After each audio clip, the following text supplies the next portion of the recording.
पिछले एपिसोड में हमने देखा था कि शियाओ अपना बदला लेते हुए यूलोंग को जान से मार देता है, जिसके बाद वो वहाँ से अपने ग्रैंडपा के पास आता है। तब उसके ग्रैंडपा उसे उसके असली फादर के बारे में बताते हैं कि वो कौन थे और साथ ही उन्हें किसने मारा। तब ये चीज सुनकर शियाओ अपने पेरेंट्स का बदला लेने के लिए तैयार हो जाता है, लेकिन उसके लिए इसे पहले काफी कड़ी ट्रेनिंग लेनी होगी। उसके बाद जब ये पावरफुल बनेगा तभी वो उनसे बदला ले सकता है। और उसके पावरफुल बनने के इस सफर में जैस्मिन उसकी मदद करने के लिए तैयार हो जाती है, लेकिन उसने उससे कुछ चीजों की डिमांड करी थी जो कि 4 मेजर सेक्ट भी नहीं ढूंढ पा रहे थे। लेकिन तब भी अपनी मैस्टिक वेन को ठीक करने के लिए शियाओ से वो सारी चीजें देने के लिए तैयार हो जाता है। जिसके बाद यहाँ से ये एपिसोड शुरू होता है। तो इस एपिसोड की शुरुआत में जैस्मिन उसे वो ब्लड ड्रॉप दिखाती है, जिसकी वजह से ही जैस्मिन के पीछे वो बदमाश लोग पड़ गए थे। जैस्मिन उससे कहती है, तुम जानते भी हो ये ब्लड ड्रॉप आखिर किसका है? एंशिएंट टाइम पे एक इविल गॉड हुआ करता था जो कि गॉड एज यानी कि वो जमाना जब गॉड्स रहा करते थे, उस टाइम का सबसे आखिरी गॉड था। और जब वो मारा गया तो उसके बाद से गॉड्स का जमाना खत्म हो गया, लेकिन उसके मरने के बाद उसका ये ब्लड ड्रॉप अभी भी रह चुका है। ऐसा कहा जाता है कि जिस भी इंसान के पास से ब्लड ड्रॉप होगा उसके अंदर उस इविल गॉड की पावर्स आ जाएगी। अब वो उस इंसान की मैस्टिक वेन को पूरी तरह से बदल कर उस इविल गॉड वाली मैस्टिक वेन में चेंज कर देगा। ये सुनकर तो शियाओ एकदम हैरान और खुश हो जाता है कि मुझे तो ये ब्लड ड्रॉप अपने अंदर डालना ही होगा, जिस वजह से मेरी मैस्टिक वेन ठीक हो जाएगी। तब जैस्मिन उससे कहती है, इस ब्लड ड्रॉप को हजारों लोगों ने लेने की कोशिश की, लेकिन देखो आखिरकार ये मेरे पास ही आया। तब शियाओ उससे कहता है, इतना कीमती ब्लड ड्रॉप आखिर तुम मुझे क्यों देना चाहती हो? इसे लेने के लिए तो तुम्हें काफी ज्यादा मेहनत करनी पड़ी होगी ना, तो तुम मुझे ये फ्री में क्यों दे रही हो? इसके पीछे कोई वजह तो नहीं? तब जैस्मिन उसे बताती है, ये ब्लड ड्रॉप इसे लेने के बाद ही मुझे पता चला कि ये मेरे कोई काम का नहीं है। अगर इसे किसी इंसान के अंदर डाल दिया जाए तो वो उसकी पुरानी मैस्टिक वेन को पूरी तरह से खत्म कर देता है और उसे इविल गॉड वाली मैस्टिक वेन में चेंज कर देता है। अगर ऐसा मैंने कर लिया तो मेरे पास पहले की जितनी भी पावर्स हैं वो सब की सब खत्म हो जाएगी और मुझे लेवल 1 से दोबारा शुरुआत करनी पड़ेगी, जो कि मैं बिल्कुल भी नहीं चाहती। इसलिए ये मैं तुम्हें दे दूंगी, क्योंकि तुमने तो अभी तक के अपना लेवल 1 भी ढंग से ब्रेक थ्रू नहीं किया। तो अगर तुम दोबारा इसकी वजह से नई शुरुआत करते हो तो तुम्हें काफी ज्यादा फायदा भी हो सकता है। ऐसा मान के चलो कि ये आया तो मेरे हाथ में, लेकिन नसीब में तुम्हारे था, इसलिए तुम्हें ही मिलेगा। तब शियाओ उससे कहता है, वो सब तो ठीक है, पर क्या ये ब्लड ड्रॉप असली है या फिर कोई नकली भी हो सकता है? तब ये सुनकर जैस्मिन कहती है, इससे पता लगाने का तो बस एक ही तरीका है, जो कि तुम्हें इसे खाकर ही पता चलेगा। जिसके बाद वो उस ब्लड ड्रॉप को शियाओ के मुंह के अंदर ही घुसेड़ देती है, और जैसे वो ब्लड ड्रॉप शियाओ की बॉडी के अंदर जाता है उसे काफी ज्यादा तकलीफ होने लगती है। उसे ऐसा लग रहा था कि उसकी बॉडी तो अभी ब्लास्ट हो जाएगी, लेकिन जैसे जैसे उस ब्लड ड्रॉप का असर उसकी बॉडी पे हो रहा होता है, उसकी जितनी भी टूटी हुई मैस्टिक वेन थी वो सारी की सारी उस इविल गॉड की मैस्टिक वेन से बदलना शुरू हो जाती है। लेकिन तब भी अपनी मैस्टिक वेन को ठीक करने के लिए शियाओ उन सारी तकलीफों को बर्दाश्त कर रहा होता है। उसे बहुत ज्यादा तकलीफ हो रही थी, लेकिन वो इसे भी नजरअंदाज करता है और इविल गॉड को अपनी पूरी मैस्टिक वेन को चेंज करने दे देता है, जिस वजह से उसकी बॉडी के अंदर से हद से ज्यादा ऑरा बाहर निकल रहा था। तब जैस्मिन उससे कहती है, ये जो दर्द तुम्हें अभी हो रहा है ये तो बस शुरुआत है, आगे तुम्हें सोल ईटिंग पेन को भी महसूस करना होगा, वो तो इससे भी 100 गुना ज्यादा दर्दनाक होगा। तो इसलिए अब इस दर्द के साथ मजे करो। वही शियाओ की बॉडी से अब इतना ज्यादा ऑरा बाहर निकलने लगता है कि वो वहाँ से हवा में उड़ना शुरू हो जाता है, और उसकी आंखों से इतनी भयंकर लेजर बाहर निकलती है कि वो वहाँ से सीधा आसमान की तरफ जाने लगती है। जिस चीज को देखकर बहुत दूर से गांव के लोग भी हैरान थे कि आखिर ये है क्या, किस चीज के अंदर से इतना ज्यादा भयानक ऑरा बाहर निकल रहा है। और वो ऑरा इतना खतरनाक होता है कि वो गैलेक्सी तक को चीर देता है। और अब जाकर शियाओ की बॉडी थोड़ी शांत हो जाती है, क्योंकि उस इविल गॉड ने उसकी मैस्टिक वेन को पूरी तरह से बदल कर अपने मैस्टिक वेन से चेंज कर दिया था, जिस चीज से शियाओ को काफी अच्छा महसूस हो रहा होता है। तब जैस्मिन उससे कहती है, ये तो बस शुरुआत ही है, उस इविल गॉड की मैस्टिक वेन ने तुम्हारे सारे एक्यू पॉइंट को ठीक कर दिया है। अब इसके बाद तुम्हें पहले लेवल से कल्टीवेशन करना स्टार्ट करना होगा, और लेकिन इस बार की कल्टीवेशन तुम्हारी पहले से ज्यादा फास्ट होगी, जिस वजह से तुम अपना जल्दी जल्दी ब्रेक थ्रू कर पाओगे। तभी शियाओ को अपनी मैस्टिक वेन के पास 7 स्टार दिखाई देते हैं, लेकिन उसे समझ नहीं आता कि आखिर ये 7 स्टार क्या चीज के हैं। वो जैस्मिन से इसके बारे में पूछता है। तब जैस्मिन बताती है इसे तुम 7 रेल्म की तरह समझ सकते हो। तुम जैसे जैसे अपना कल्टीवेशन करोगे उसकी सारी पावर्स उन्हीं स्टार के अंदर जमा होने लगेगी, और जैसे तुम अपना पहला ब्रेक थ्रू करोगे उसकी वजह से तुम अपने पहले स्टार को पूरा कर पाओगे। उसके बाद तुम सेकंड स्टार में पहुंच जाओगे। ऐसे ही करते हुए तुम्हें 7 स्टार को ब्रेक थ्रू करना पड़ेगा, और हर एक स्टार के अंदर उस इविल गॉड की अलग अलग पावरफुल टेक्निक छुपी हुई है। वो सारी टेक्निक का भी तुम इस्तेमाल कर पाओगे जैसे जैसे तुम अपना ब्रेक थ्रू करोगे। ये सुनकर तो शियाओ खुश हो जाता है और वो डायरेक्ट ही अपने सारे के सारे स्टार को अनलॉक करने की कोशिश कर रहा होता है, लेकिन इससे उसकी बॉडी पे ही काफी खतरनाक असर होता है और उसे दर्द भी होना शुरू हो जाता है। तब जैस्मिन उससे कहती है अगर जबरदस्ती तुमने उन स्टार को ओपन करने की कोशिश की तो इससे तुम्हारी ही बॉडी बिल्कुल बॉम्ब की तरह फूट जाएगी, इसलिए लेवल 1 से शुरू करो और धीरे धीरे अपनी सीढ़ियाँ चढ़ो। इसके बाद वो दोबारा से शियाओ के स्पिरिचुअल वर्ल्ड के अंदर चली जाती है। अब अगले दिन से शियाओ अपनी ट्रेनिंग स्टार्ट कर देता है, जहाँ वो खूब मेहनत कर रहा होता है ताकि जल्द से जल्द वो अपना ब्रेक थ्रू कर सके, क्योंकि अभी तो वो बिगिनिंग फेस मैस्टिज्म के लेवल 1 पर ही है। उसे इसे ब्रेक थ्रू करना पड़ेगा।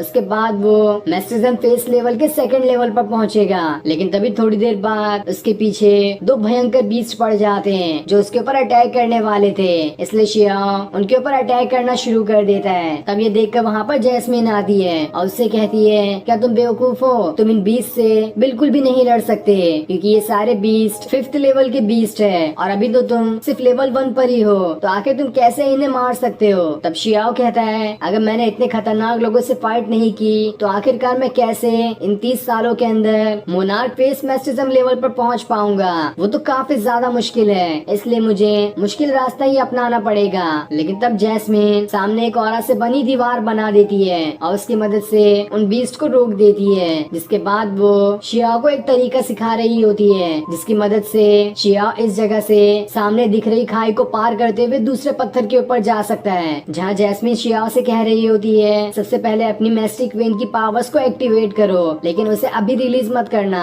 उसे पहले अपने मैस्टिक वेन के अंदर ही जमा करके रखना और उसे एक साथ झटके से रिलीज कर देना, जिस वजह से इतना ज्यादा ऑरा निकलेगा कि तुम इस खाई से पार करते हुए सीधा सामने वाले पत्थर पे पहुंच जाओगे। तब शियाओ इसी चीज का इस्तेमाल करता है, लेकिन जैसे ही वो अपना ऑरा रोक कर उससे रिलीज करता है वो खाई के बीच में ही आकर अटक जाता है, जिस वजह से वो वहाँ से नीचे गिरने वाला था, लेकिन किस्मत से वो एक बेल को पकड़कर लटक जाता है। तब जैस्मिन उससे कहती है तुम जैसा बेकार और कमजोर इंसान तो मैंने आज तक नहीं देखा, इसलिए अब फटाफट से इन बेलों की मदद से ऊपर चलो, अगली तुम्हारी ट्रेनिंग अभी तो बाकी ही है। तब शियाओ जैस्मिन से पूछता है आखिर अभी जो तुमने मुझे सिखाया वो कैसी टेक्निक थी। इस पर जैस्मिन कहती है ये तो शैडो स्टार गॉड की टेक्निक है, इसकी मदद से तुम अपनी मैस्टिक वेन की पावर को एक स्लिंग शॉट की तरह इस्तेमाल कर सकते हो जो तुम्हें अपनी स्पीड बढ़ाने में मदद करेगी। अब शियाओ शैडो स्टार गॉड वाली टेक्निक को सीखना शुरू कर देता है, जहाँ वो अपनी पूरी ताकत का इस्तेमाल करते हुए अपना ऑरा जमा करता और उसके बाद वो उस खाई को पार करने की कोशिश करता, लेकिन कई 100 ट्रेनिंग करने के बाद भी वो नाकाम ही रहता है, क्योंकि इतनी जल्दी इस चीज को सीखना इतना आसान काम नहीं था। लेकिन तब भी वो अपनी हिम्मत नहीं हारता और पूरी ताकत के साथ अपनी अच्छे से ट्रेनिंग कर रहा होता है, जहाँ हर चीज में जैस्मिन उसे गाइड भी कर रही होती है कि उसे कैसे ट्रेनिंग करनी है। तब कई दिनों की ट्रेनिंग के बाद आखिरकार शियाओ इस टेक्निक को सीख जाता है और वो सबसे पहले उन मॉन्स्टर को मारने के बाद सीधा एक ही झटके के अंदर उस खाई को पार कर लेता है। ये देखकर जैस्मिन भी खुश हो जाती है कि तुमने आखिर स्टार गॉड वाली टेक्निक को अच्छे से सीख लिया, जिस वजह से अब तुम बिगिनिंग फेस मैस्टिज्म के 4th लेवल पर पहुंच चुके हो, वो भी सिर्फ 3 महीने के अंदर। अब रात को जैस्मिन और शियाओ जगह पे बैठकर खाना खा रहे होते हैं, जहाँ वो दोनों थोड़ी आपस में बातें भी करते हैं। तभी उन्हें सामने से कोई जाते हुए दिखाई देता है। ये देखकर वो हैरान रह जाते हैं कि आखिर सामने से अभी ये कौन गया। जैस्मिन कहती है ये 3 लोग हैं, जिसमें से 2 लोग हीवन फेस मैस्टिज्म पर हैं और एक सेमी फिनिश किंग फेस मैस्टिज्म पर पहुंच चुका है। ये लोग तो तुमसे कहीं गुना ज्यादा पावरफुल हैं। तब शियाओ उससे कहता है जब से मेरे पास इस इविल गॉड की मैस्टिक वेन आई है, तब से मेरे अंदर से कोई ऐसी चीज मुझे किसी खास जगह पर जाने के लिए मजबूर कर रही है। ऐसा लग रहा है कि वो खास चीज मेरी बॉडी को उसी की तरफ घसीट रही हो, इसलिए मैं वहाँ जाना चाहता हूँ। हो सकता है कि ये तीनों लोग भी वहीं पर गए होंगे और वहाँ जाकर मुझे ये पता चल सकता है कि आखिर वो कौन सी चीज है जो मुझे अपने पास बुला रही है। तब जैस्मिन उससे कहती है तुम जानते भी हो कि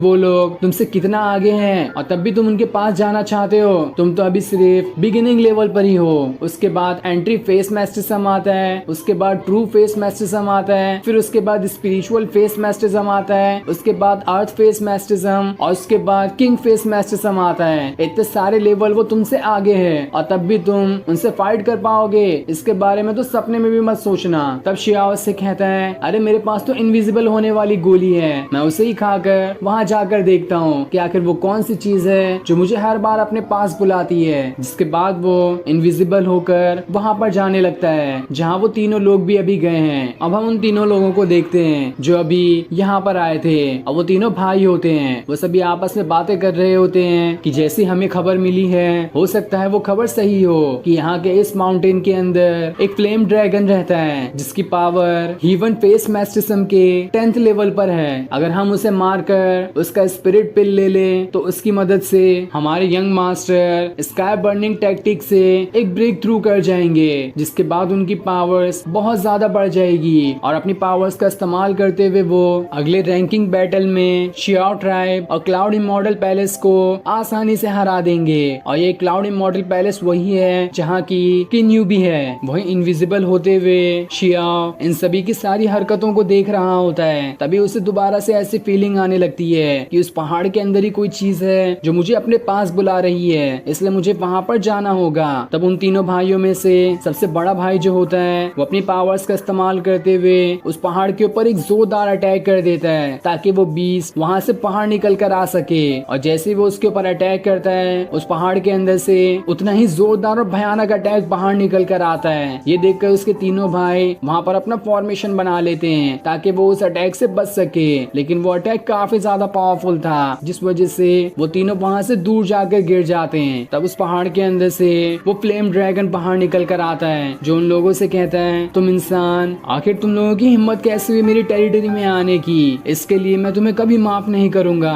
और तुम लोगों की मैं जान लेकर रहूंगा। तब उन तीनों लोगों का बड़ा भाई कहता है, हम लोग तो पहले से ही हीवन फेस मैस्टिज्म पे पहुंच चुके हैं और ये फ्लेम ड्रैगन भी उसी पर है, इसलिए अगर हम तीनों इसका मुकाबला करें तो हो सकता है कि हम इसे हरा दें। इसलिए हमें इसका मुकाबला करना होगा ताकि इसे मार कर इसका स्पिरिट पिल ले लें। जिसके बाद वो तीनों लोग उस ड्रैगन के ऊपर अटैक करना शुरू कर देते हैं ताकि वो उसकी जान ले सके। और फिर वो अटैक करते हुए उसे एक फॉर्मेशन के अंदर कैद करने वाले होते हैं जिस वजह से वो ड्रैगन वहां से उड़ भी नहीं पाता। और जैसे वो फंसता है वो तीनों लोग मिलकर लगातार उसके ऊपर अटैक करना शुरू कर देते हैं। वो ड्रैगन उन्हें मारने की कोशिश करता लेकिन वो उस फॉर्मेशन से बाहर ही नहीं निकल पाता है और उसके वहां फंसे होने का फायदा उठाते हुए वो तीनों लोग मिलकर लगातार उसके ऊपर खतरनाक अटैक किए जा रहे होते हैं। इधर शियाओ भागते हुए उस पहाड़ के अंदर घुसने की कोशिश करता है क्योंकि यही पहाड़ उसे हमेशा अपने पास बुलाया करता था। जैस्मिन उसे वहां जाने से रोक रही होती है क्योंकि अगर उस ड्रैगन को पता चल गया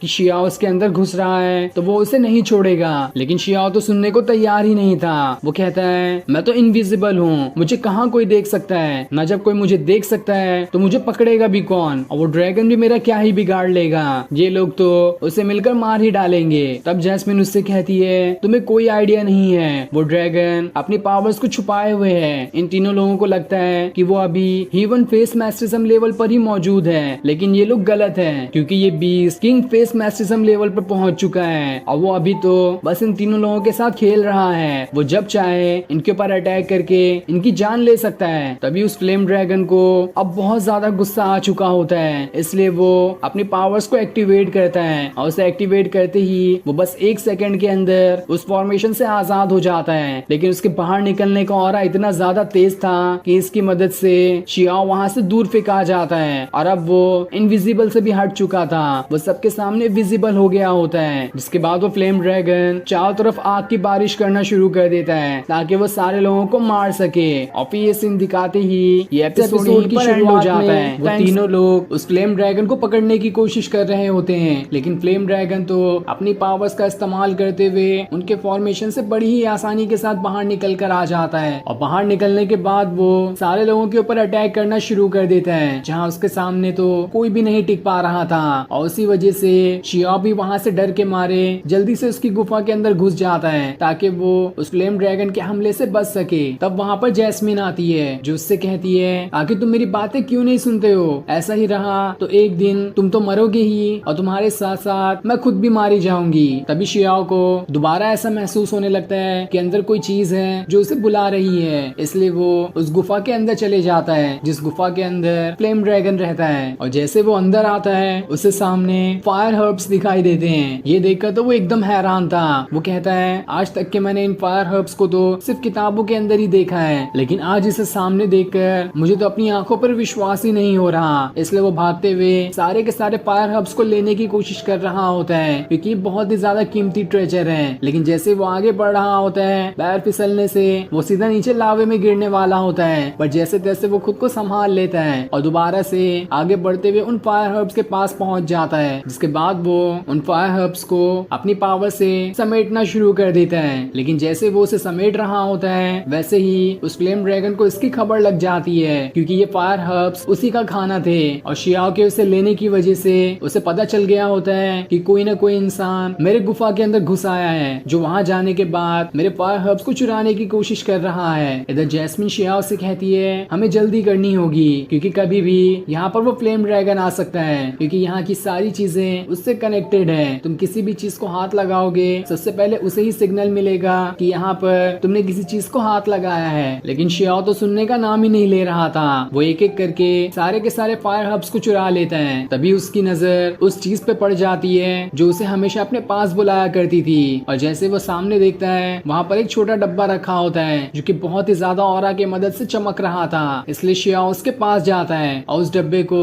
अपने हाथ में उठा लेता है जिसके अंदर से एक पिल निकलती है। शियाओ उससे कहता है तुम मुझे जानते हो तभी तो तुम मुझे हमेशा अपने पास बुलाया करते थे। और वो जैसे ये कहता है वो पिल डब्बे से बाहर निकल कर आ जाती है। लेकिन शियाओ के उसे छूते ही इतना जोरदार धमाका होता है कि वो धमाका गुफा के बाहर तक निकल कर आ रहा था। और इस धमाके को देखकर तो अब फ्लेम ड्रैगन की गुस्से का ठिकाना नहीं रहता। उसका खाना चुराया जा रहा था तब तो वो थोड़ा शांत भी था, लेकिन जैसे ही उसके स्पिरिट पिल को शियाओ ने हाथ लगाया होता है वो बहुत ही ज्यादा गुस्सा हो जाता है जिस वजह से अब वो अपनी रियल पावर को एक्टिवेट करना शुरू कर देता है। और ये देखकर वो तीनों लोग समझ चुके थे कि उन्होंने उस ड्रैगन को कम पावरफुल समझ लिया क्योंकि ये ड्रैगन तो अभी किंग फेस मैस्टिज्म लेवल पर पहुंच चुका है। जिसके बाद वो सभी अपनी पावर्स का इस्तेमाल करते हुए उस ड्रैगन को रोकने की कोशिश कर रहे होते हैं। लेकिन अब वो ड्रैगन कहाँ सुनने वाला था। वो बहुत ही ज्यादा गुस्सा हो गया होता है और इतना खतरनाक अटैक उन तीनों लोगों पे करता है कि वो तीनों लोग उसके सामने तो जरा भी नहीं टिक पाते। वो उनसे कह रहा होता है तुमने ये अच्छा नहीं किया, तुम तीनों ने सामने से मेरा ध्यान भटकाया और तुम्हारा कोई चौथा साथी मेरे गुफा के अंदर जाकर मेरा ट्रेजर चुरा चुका है, इसलिए मैं तुम लोगों को तो जिंदा नहीं छोड़ूंगा। इसके बाद वो आग उगलते हुए सारे लोगों को मारने की कोशिश कर रहा होता है, इसलिए वो सभी वहाँ से भागने लगते हैं। लेकिन ड्रैगन तो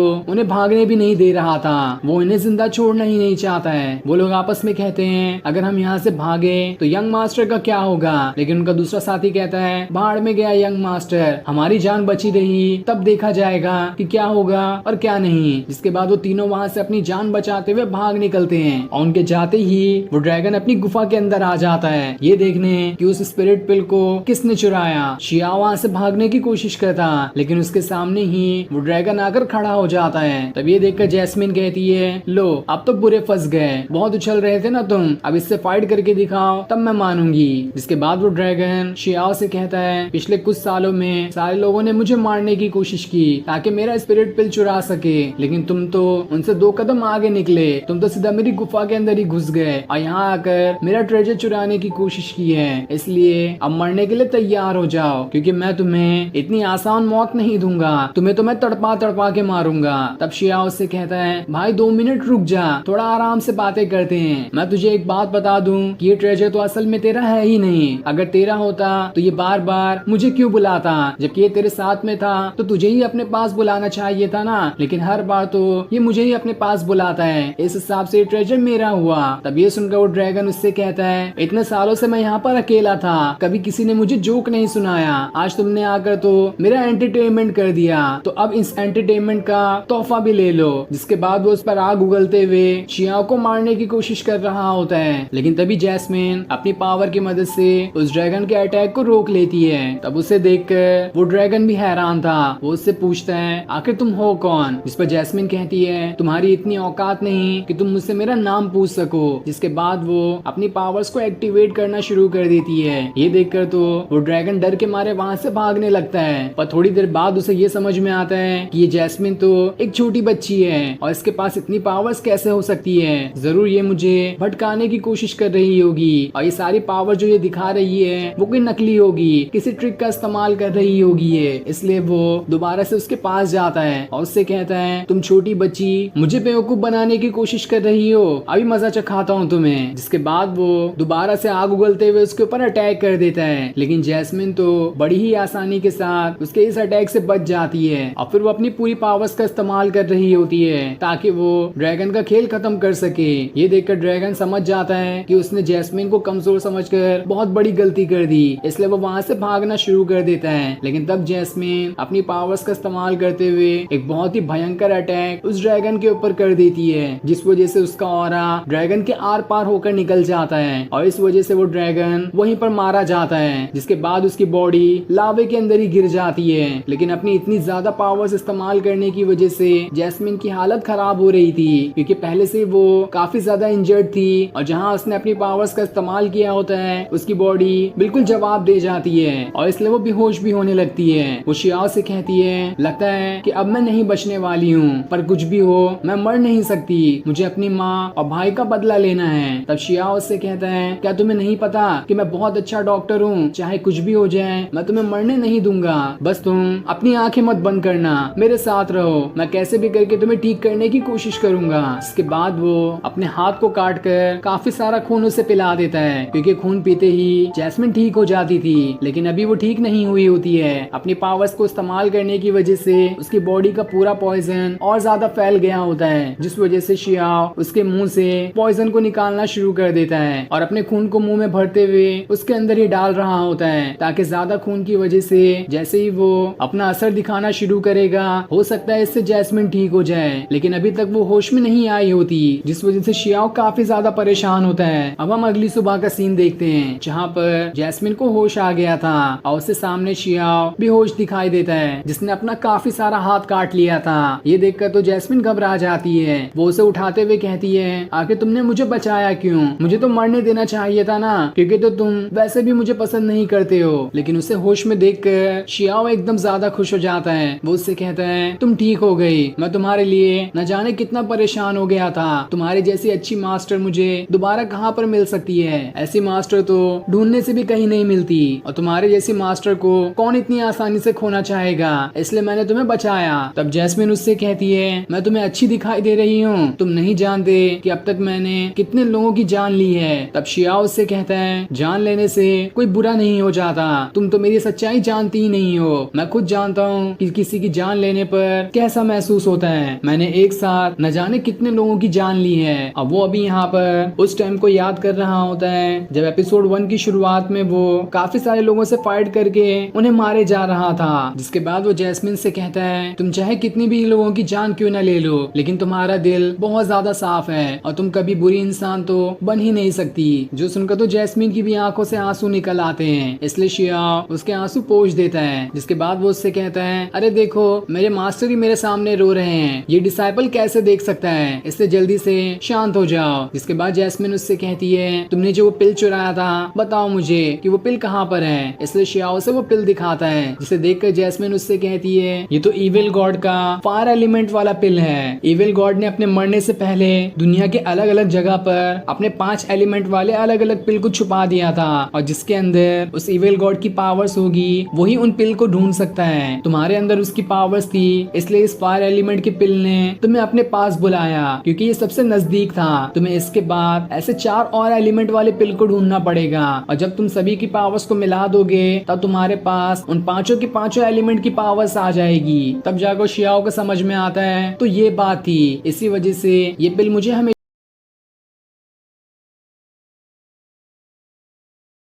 था। जिसके बाद वो जैस्मिन से कहता है आखिर इसका करना क्या है, मैं इसकी पावर्स का कैसे इस्तेमाल कर सकता हूँ। तब जैस्मिन उसके हाथ में धक्का मारते हुए उस पिल को सीधा उसके मुंह के अंदर ही घुसा देती है और उससे कहती है इसे खाया जाता है। तब जैसे ही वो पिल शियाओ के मुंह के अंदर जाती है उसकी पूरी बॉडी में फायर्स निकलना शुरू हो जाती है, क्योंकि उसकी सारी नसें इस फायर एलिमेंट की पावर को अपने अंदर एब्जॉर्ब कर रही थी। और जब एक बार शियाओ की बॉडी उन फायर को संभालने के लिए पूरी तरह से तैयार हो जाएगी तब वो अपने फायर एलिमेंट एलिमेंट को भी कंट्रोल कर सकता है। जहाँ जैस्मिन उससे ये कह रही होती है, अगर तुम ठीक तरह से इस फायर एलिमेंट की पावर को कंट्रोल कर लो तो तुम्हें आज के बाद से दुनिया के किसी भी फायर से डर नहीं लगेगा और तुम कहीं की भी किसी भी फायर एलिमेंट को अपने कंट्रोल में कर सकते हो। इसलिए तुम्हें इसकी पावर को कंट्रोल करना सीखना होगा। वहीं शियाओ की बॉडी तो पूरी तरह से आग फेंक रही होती है। जहाँ कोई उसके सामने अगर खड़ा हो तो वो जल के मारा जाए, लेकिन तब भी शियाओ अपनी पूरी ताकत लगाते हुए उस फायर एलिमेंट की पावर को अपने अंदर एब्जॉर्ब करने की कोशिश कर रहा होता है। और काफी देर तक प्रैक्टिस करने के बाद आखिरकार वो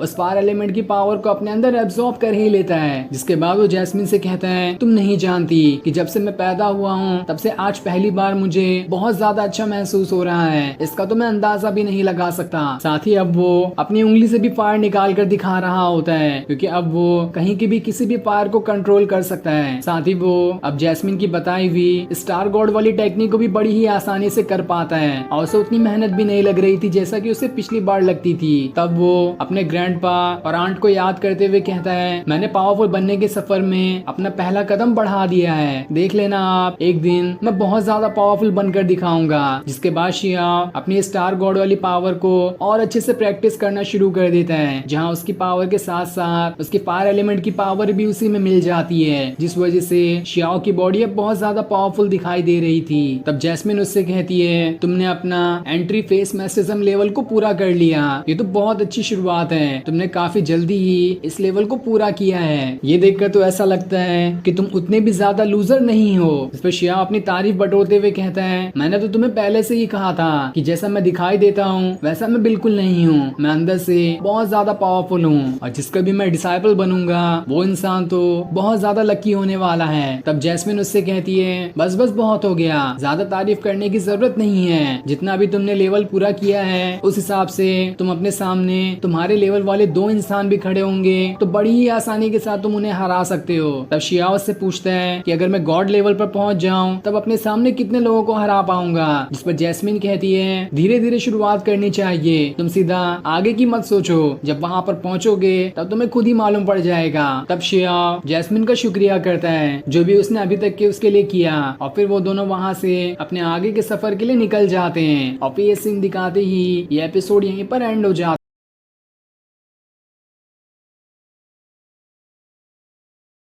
का सीन देखते हैं, जहाँ पर शियाओ अपने आप को एक एल्डर के भेष में बदले हुए एक दुकान के ऊपर आता है, जहाँ पर काफी सारी कीमती चीजें खरीदी और बेची जाती है। जैस्मिन उससे कह रही होती है, आगे तुम इस दुकान पे क्या करने के लिए आए हो। जिस पर शियाओ बताता है, यहाँ पर मैं कुछ पैसों के लिए आया हूँ, अपने पास जो मेरी कुछ कीमती चीजें हैं उसे बेचकर यहाँ से मैं पैसे ले लूंगा। साथ ही यहाँ पर दुनिया के सबसे अच्छे अच्छे कपड़े भी मिलते हैं, तो मैं तुम्हारे लिए एक अच्छा सा कपड़ा भी खरीद दूंगा। जिस पर जैस्मिन कहती है, अरे वाह, तुम तो मेरे लिए इतना सोचते हो, मुझे तो पता ही नहीं था, इसलिए मेरे लिए कोई अच्छा सा कपड़ा खरीद लेना। जिसके बाद शियाओ वहाँ से दुकानदार के पास आता है। तब दुकानदार उससे कहता है, बताइए एल्डर, आप यहाँ पर कुछ सामान खरीदने के लिए आए हैं या फिर कुछ बेचने के लिए आए हैं। तब शियाओ उसे वहाँ पर वही फायर हर्ब्स दिखाता है जो उसे फ्लेम ड्रैगन की गुफा के अंदर से मिले थे। ये देखकर तो दुकानदार की आंखें फटी की फटी ही रह जाती है। उसे तो यकीन नहीं हो रहा था कि आखिर इस एल्डर के पास फायर हर्ब्स है। ये तो बहुत ज्यादा प्रीशियस है और इसकी कीमत भी काफी ज्यादा होती है। जिसके बाद वो शियाओ से कहता है, अगर आप मुझे ये देंगे तो इसके बदले मैं आपको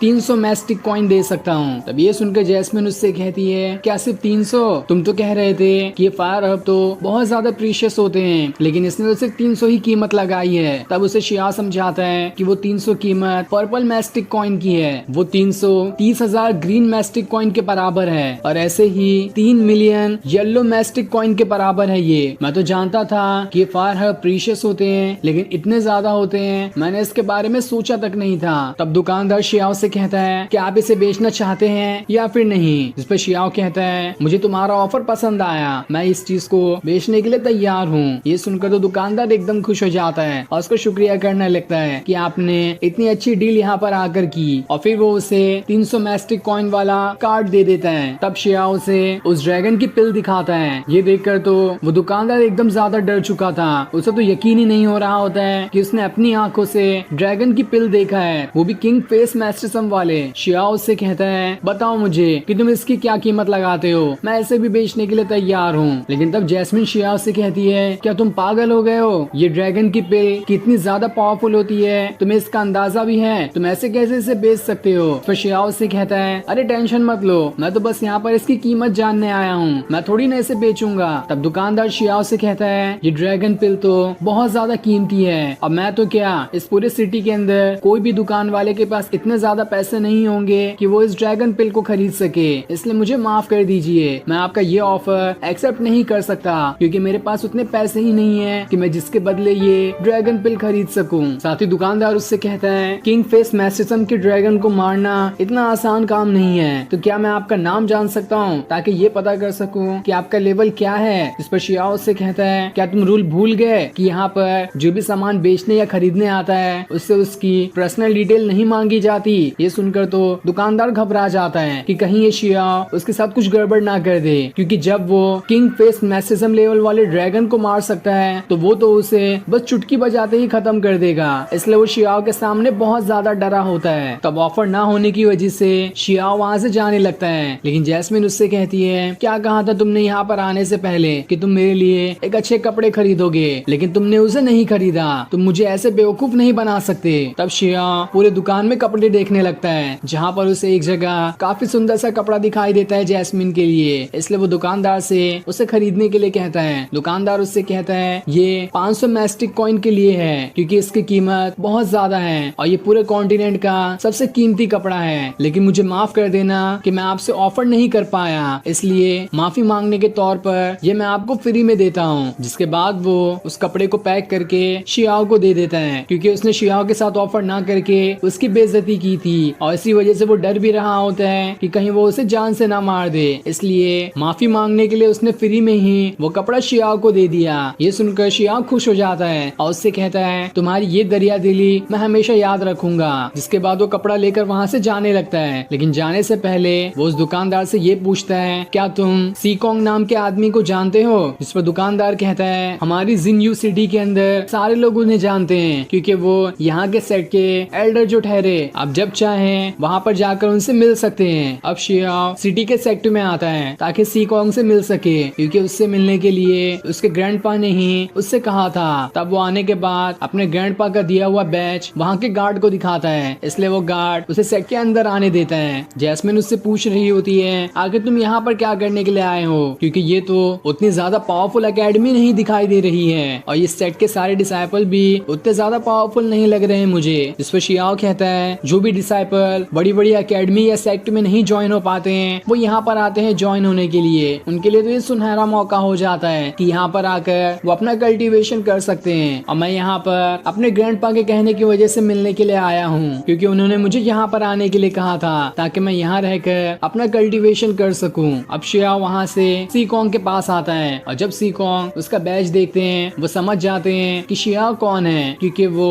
उसके ग्रैंडपा के अच्छे दोस्त हुआ करते थे। सीकोंग उससे कहते हैं मैं तुम्हारे ग्रैंडपा के पास मिलने के लिए आने वाला था क्योंकि जो भी मैटर तुम्हारे वहाँ हुआ उससे मुझे भी काफी बुरा लगा, लेकिन मैं यहाँ के किसी मैटर में फंस गया था इसलिए मैं वहाँ पर नहीं आ पाया। जिसके बाद वो अपनी पावर्स को एक्टिवेट करते हुए सीधे शियाओ के कंधे के ऊपर हाथ रख देते हैं और उसकी पावर्स को चेक करना शुरू कर देते हैं कि आखिर अभी शियाओ के अंदर कितनी पावर्स आ चुकी है। और जब वो उसकी पावर्स चेक कर लेते हैं तो वो ये देखकर हैरान रहते हैं कि शियाओ ने अभी तक अपने 16 मेरिटियंस को अनलॉक कर दिया है, जिस हिसाब से वो एंट्री फेस मैस्टिसम लेवल पर पहुंच चुका है। इसलिए वो उससे कहते हैं तुम तो काफी कम उम्र में इतने अच्छे लेवल पे पहुंच चुके हो, ये तो तुम्हारी अच्छी शुरुआत है। जिसके बाद वो उसे एक बैच भी देते हैं क्योंकि अब वो यहीं का हो चुका है और वो जितनी चाहे यहाँ पर आराम से अपना कल्टीवेशन और प्रैक्टिस कर सकता है। तब वहाँ पर युआन बा भी आता है जो कि किन्यू का भाई है और शियाओ का साला भी है। तब जैसे युआन बा शियाओ को देखता है वो उसे गले लगाना शुरू कर देता है कि अरे आप कहाँ पर थे, मैं तो आपको काफी टाइम से ढूंढ रहा था लेकिन आप तो मुझे कहीं पर दिखाई ही नहीं दिए। तब सीकोंग शियाओ से कहते हैं ये तुम्हें साला लगेगा, मुझे तो नहीं लगा था कि तुमने इतनी कम उम्र में ही शादी कर ली है, लेकिन खैर कोई बात नहीं, मैं आज रात होने वाले समारोह में तुम्हें आमंत्रित करना चाहता हूँ। जिस पर युआन बा खुश हो जाता है और वो उनसे कहता है मैं शियाओ को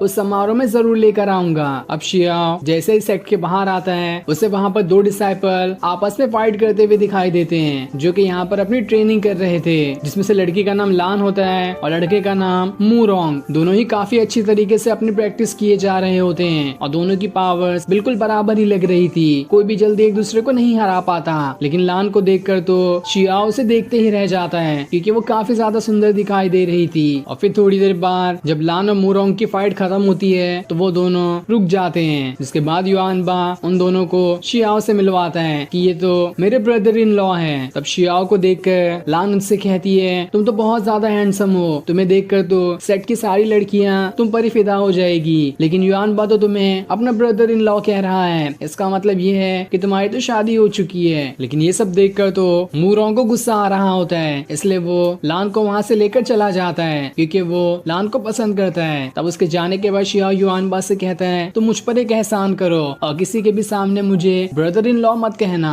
वरना मैं तुम्हारी बहुत पिटाई करूंगा। अब हम शाम को होने वाले समारोह का सीन देखते हैं, जहाँ पर अलग अलग सेट के लीडर और डिसाइपल आए हुए थे, लेकिन शियाओ को सारे सेट के डिसाइपल के पास अलग अलग वेपन दिखाई देते हैं। ये देखकर वो थोड़ा हैरान रहता है। युआन बा उससे कहता है, यहाँ के सारे लोगों के पास वेपन होता है, क्योंकि हर समय किसी की भी किससे भी फाइट शुरू हो जाती है। कोई भी सेट का डिसाइपल दूसरे सेट के डिसाइपल के साथ चैलेंज कर सकता है, और ये फाइट काफी सालों से यहाँ पर होते आई है इसी समारोह के अंदर। आज तक के हमारा सेट तो इस चीज में कभी नहीं जीत पाया। दूसरे सेट के डिसाइपल हर बार हमारे सेट को हराकर यहाँ से चले जाते हैं, लेकिन इस बार हमें पूरी उम्मीद है कि मूरोंग और लान मिलकर इस बार इस सेट को जीत दिलाएंगे। अब शियाओ ट्राइब से वहाँ पर एक दूसरा यंग मास्टर आता है, जिसका नाम चैंग होता है, और जैसे वो वहाँ पर आता है सारे लोग उसकी तारीफें करना शुरू कर देते हैं, क्योंकि वो बहुत ज्यादा पावरफुल है। और इस सेट के एल्डर भी उससे सबसे पहले मिलने के लिए जाते हैं और उसे आराम से एक जगह पर बैठने के लिए कहते हैं। युआन बा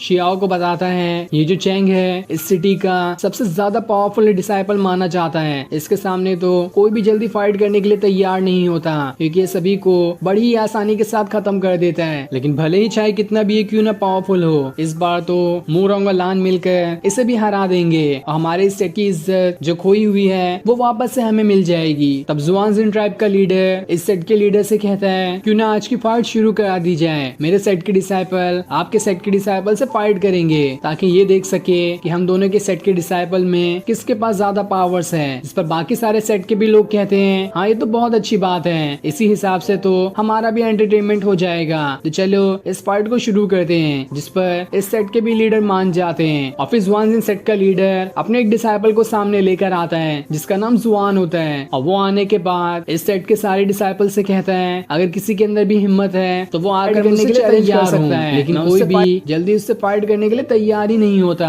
क्योंकि वो जुआनजिन सेट का सबसे ज्यादा पावरफुल डिसाइपल है और उससे जो भी फाइट करेगा वो तो आसानी से हार जाएगा। इस सेट के जितने भी डिसाइपल हैं उनसे वो दुगना के हिसाब से ज्यादा पावरफुल है, इसलिए कोई भी उससे फाइट करने के लिए तैयार नहीं होता। एक डिसाइपल जैसे ही गुस्से में उससे फाइट करने जाने वाला होता है, दूसरे लोग उसे रोक लेते हैं, क्योंकि अगर वो उससे फाइट करने गया तो इसमें उसी को काफी ज्यादा चोट लग सकती है। तब काफी देर तक इंतजार करने के बाद जब जुआन को कोई भी डिसाइपल नहीं दिखता है जो आकर उससे चैलेंज कर सके, तो वो खुद ही अनाउंस करता है कि जब कोई भी मुझसे चैलेंज करने के लिए तैयार नहीं है तो अब मुझे ही किसी को सिलेक्ट करना पड़ेगा, ताकि मैं उसके साथ फाइट कर सकूं। जिसके बाद वो सारे डिसाइपल को देखना शुरू कर देता है कि आखिर वो किसको सिलेक्ट करे अपने साथ फाइट करने के लिए। तब उसे सामने युआन बा ही दिखाई देता है, जो कि अपना खाना खा रहा था। उसे देखकर वो कहता है, तुम तो बहुत ज्यादा लंबे और हट्टे कट्टे ही हो, इसलिए मुझे तुमसे भी फाइट करनी है, देखता हूँ कि तुम मुझे हरा पाते भी हो या फिर नहीं। ये सुनकर तो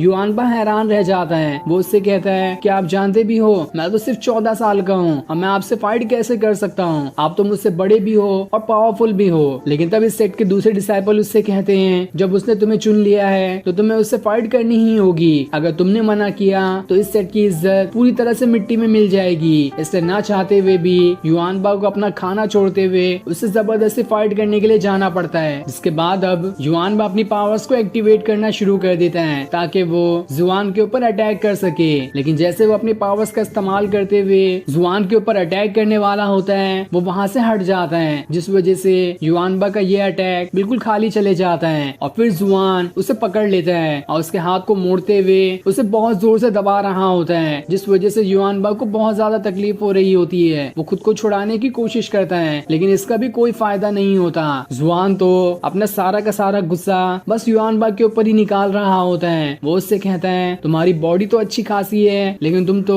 अंदर से बिल्कुल खोखले हो, तुम्हारे पास तो कोई भी पावर्स नहीं है। जिसके बाद वो उसे किक मारकर वहां से दूर फेंक देता है और जैसे एक जोरदार अटैक उसके ऊपर करके उसकी जान लेने वाला होता है, इससे पहले वहां पर शियाओ आ जाता है जो युआनबा को रोक लेता है और उसे संभालते हुए, और वो पूरे गुस्से के साथ जुआन की तरफ ही देखना शुरू कर देता है, जिसे देखकर ऐसा लग रहा था कि अभी शियाओ उसे यहीं पर खा जाएगा। और उसके इतने गुस्से वाले चेहरे को दिखाते हुए ये एपिसोड यहीं पर